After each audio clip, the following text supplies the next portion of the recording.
آپ کی 3 حدیثیں سناتا ہوں. ویسے تو اتنی حدیثیں ہیں شان علی میں.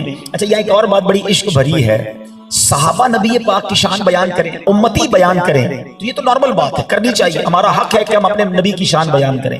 مگر ان کی قسمت پر ہماری جانیں قربان کہ جس کی شان نبی پاک خود بیان فرمائے.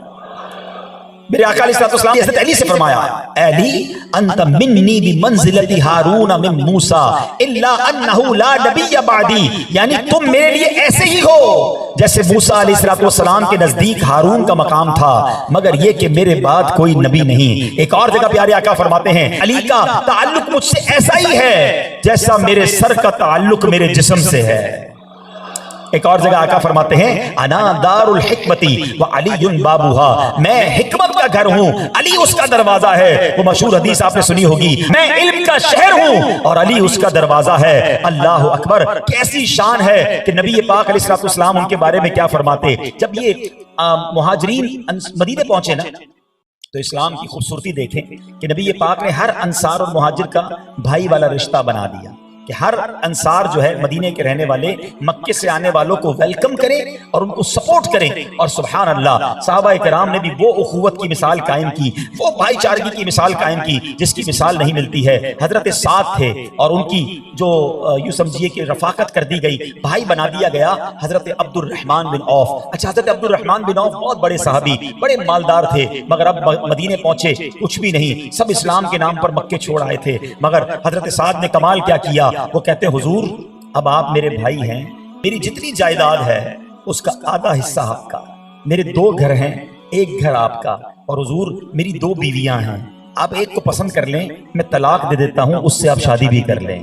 کیا کبھی اسلام کے علاوہ کسی اور ریلیجن میں کسی اور قوم نے یہ اسلام کا مواخات کا اور بھائی چارگی کا منظر دیکھا ہوگا؟ مگر حضرت عبد الرحمن بن عوف کی خودداری دیکھیں، فرماتے مجھے کچھ نہیں چاہیے، بس مجھے بازار کا راستہ بتا دو، کاروبار کرنا جانتا ہوں، اپنے ہاتھ سے خود کما لوں گا. وہ دونوں طرف کی باتیں سیکھنے والی ہیں کہ نبی پاک نے فرمایا مسلمان بھائی بھائی ہیں، صحابہ نے دل کھول کر ویلکم کیا. مگر آج اپنے سگے بھائی کے ساتھ لوگ ناانصافی کر رہے ہوتے ہیں، اپنے پڑوسی مسلمان کو تکلیف پہنچا رہے ہوتے ہیں، کسی کی فیور کرنے کا موقع آئے تو فیور نہیں کرتے، مدد کرنے کا موقع آئے تو مدد نہیں کرتے. ارے تھوڑی سی اچھی زبان چلا کر بھی ہم کسی کی مدد کر سکتے ہیں. مگر آج ماحول یہ بن گیا کہ بھائی اپنا اپنا دیکھنا ہے، اپنا کام سیدھا ہونا چاہیے، اگلے کا بیڑا غرق ہوتا ہو تو ہو جائے.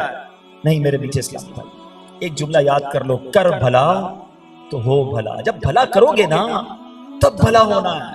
سب کا بھلا، سب کی خیر، سب کے بھلے میں اپنی خیر. جس دن آپ نے یہ سوچنا شروع کر دیا نا تو لائف پوزیٹو ہو جائے گی، چیزیں بہتر ہونے لگ جائیں گی. حدیث پاک کا مضمون ہے کہ جب بندہ کسی مسلمان کی مدد کرتا ہے اور جب تک مدد کرتا ہے اللہ پاک بھی اس کی مدد فرماتا رہتا ہے. تو اگر تمہیں رب کی مدد چاہیے نا تو بندوں کی مدد کرو، ان کی ہیلپ کرو، ان کی مشکلیں آسان کرو. اچھا یہاں جب بھی ہیلپ کی بات کی جاتی ہے نا، مدد کی بات کی جاتی ہے تو ذہن میں خیال آتا ہے یہ تو امیروں کا کام ہے، میں تو خود غریب ہوں، میں کیسے مدد کروں. یہ بھی بڑی بھول ہے، صرف پیسوں سے مدد نہیں ہوتی ہے.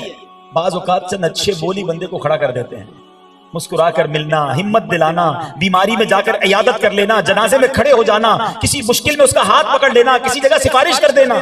پیسے نہیں لگتے ہر کام میں، لیکن پرابلم یہ ہے کہ مالی مدد تو کرنی نہیں، زبانی طور پہ بھی اچھے انداز سے بات نہیں کرتے، حوصلہ نہیں بڑھاتے. کیا خوبصورت شعر اعلیٰ حضرت لکھتے ہیں نا، شربت نہ دیں نہ دیں کریں بات لطف سے.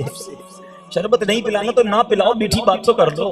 شربت نہ دے نہ دے کریں بات لطف سے، یہ شہد ہو تو پھر کسے پرواہ شکر کی ہے. کم از کم اچھی بات تو کریں، لوگوں سے مسکرا کر ملیں، ہمت دلائیں، طبیعت پوچھیں. کوئی آپ کو آ کر بتاتا ہے میری طبیعت ٹھیک نہیں، اس کے لیے دعا کر دیں. ایک دن 2 دن بعد پھر ملاقات ہو تو پوچھیں یار وہ آپ نے بتایا تھا آپ کی طبیعت صحیح نہیں تھی، اب کیسی ہے؟ اگلے کا دل بڑا ہو جائے گا، یار اس کو یاد ہے کہ میں بیمار تھا، کسی نے آپ کو کوئی پرابلم بتائی، تھوڑے دنوں بعد پوچھ لیا حضرت وہ آپ نے اپنا مسئلہ بتایا تھا وہ حل ہوا کہ نہیں ہوا؟ میں نے نماز کے بعد دعا کی. اگر دعا کی تو بتائیں اسے، اس کے دل میں آپ داخل ہو جائیں گے. تو ہمیں مسلمانوں کی مدد کرنی چاہیے، مسلمانوں کی خیر خواہی کرنی چاہیے. تو سبحان اللہ. اب مولا علی نبی پاک کی بارگاہ میں آئے، آنکھوں میں آنسو ہیں، کہتے یا رسول اللہ آپ نے سب کے بھائی بھائی بنا دیے، میں تو اکیلا رہ گیا، میرا بھائی تو کسی کو نہیں بنایا آپ نے، سارے صحابہ کے رشتے جوڑ دیے. مولا علی کی قسمت پر ہماری جانیں قربان. آقا فرماتے انت اخی فی الدنیا والآخرہ، اے علی تم دنیا میں بھی میری بھائی ہو اور آخرت میں بھی میرے بھائی ہو. اللہ اکبر. اچھا یہاں مولا علی کا عشق رسول دیکھیں. پیارے آقا نے تو اپنا بھائی قرار دیا، مگر مولا علی نے کبھی زندگی میں نبی پاک کو اپنا بھائی نہیں کہا. یا رسول اللہ کہتے رہے. فدا کا امی و ابی یا رسول اللہ. اپنا آقا و مولا جان کر گفتگو کرتے. بڑی باریک سی بات ہے، اشارہ کر کے چلا جاؤں گا، سمجھدار سمجھ لیں گے. ارے جس کو میرے آقا نے بھائی کہا وہ بھائی نہیں کہتا.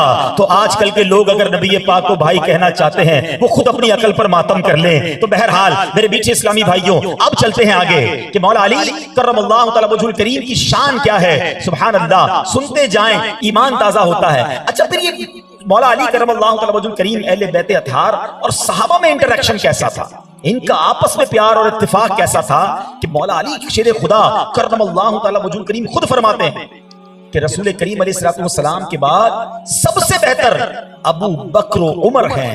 اور فرمایا لا یجتمع حبی و بغض ابی بکر و عمر فی قلب مومن. فرماتے میری محبت اور شیخین کریمین یعنی ابو بکر اور عمر کا بغض کسی مومن کے دل میں جمع نہیں ہو سکتا. سبحان اللہ، گویا مولا علی فرما رہے ہیں اگر مجھ سے محبت کرنے کا دعویٰ ہے تو شیخین کریمین سے محبت کرنی ہوگی، ورنہ میری محبت کوئی فائدہ نہ دے گی. اللہ اکبر. میرے میٹھے اسلامی بھائیوں، ایک بڑی کمال کی حدیث جس میں ان چاروں صحابہ کی کیا شاندار انداز سے شان بیان کی ہے. نبی پاک کا ویسے تو ہر فرمان ہی کمال کا ہے، مگر یہ فرمان سنو تو ایمان تازہ ہو جاتا ہے. اللہ کے حبیب صلی اللہ علیہ وسلم فرماتے ہیں انا مدینۃ العلم ابو بکر اساسوہا. میں علم کا شہر ہوں اور ابو بکر اس کی بنیاد ہیں. وعمر حیطانوہا، اور آقا فرماتے ہیں عمر اس کی دیوار ہے. اور آگے فرمایا وعثمان سقفوہا، اور عثمان اس کی چھت ہیں. وعلی بابوہا، اور علی اس کا دروازہ ہے. تو یہ چاروں ہمارے دل کے قرار اور آنکھوں کے تارے ہیں. سبحان اللہ. اے اہل سنت والو، تمہارا بیڑا پار ہے. سبحان اللہ، کیونکہ اہل بیت سے بھی پیار ہے، ہمیں صحابہ سے بھی پیار ہے. آج کے دور میں ایک عجیب معاملہ چل رہا ہے. کچھ لوگ صحابہ کی بات کرتے ہیں تو اہل بیت کی بات نہیں کرتے، کچھ اہل بیت کی بات کرتے ہیں تو صحابہ کی بات نہیں کرتے. اللہ کی رحمت سے اللہ نے وہ عقیدہ دیا ہے کہ ہم صحابہ کے بھی غلام ہیں اور اہل بیت سے بھی بہت پیار کرتے ہیں. ہماری جانیں ہیں سرکار کی آل پر قربان. اور سیدی اعلیٰ حضرت نے تو کمال کی بات کر دی. پہلے ذرا دو حدیثیں سن لو، پھر بات اور سمجھ آ جائے گی اور اپنے عقیدے سے اور پیار ہو جائے گا. نبی پاک فرماتے صحابہ کے بارے میں.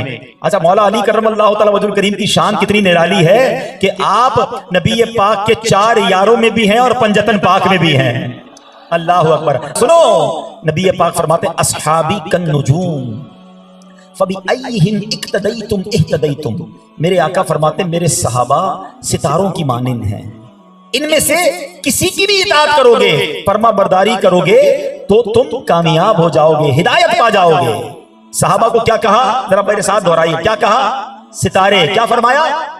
ہاں. اور نبی پاک ایک حدیث میں فرماتے جس کا مضمون ہے کہ میری آل جو ہے کشتی نوح کی مانند ہے، جو اس میں سوار ہو گیا اس کا بیڑا پار ہو جائے گا. تو اپنی آل کو کشتی فرمایا اور صحابہ کو کیا فرمایا؟ ستارے.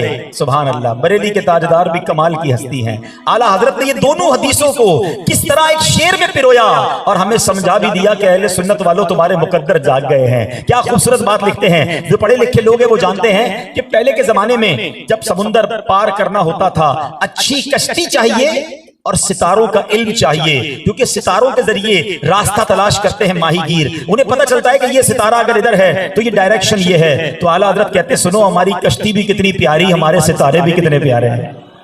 اہل سنت کا ہے بیڑا پار، کیوں؟ اصحاب حضور نجم ہیں اور ناؤ ہے عطرت رسول اللہ. نجم ہے اور ناؤ ہے عطرت رسول اللہ.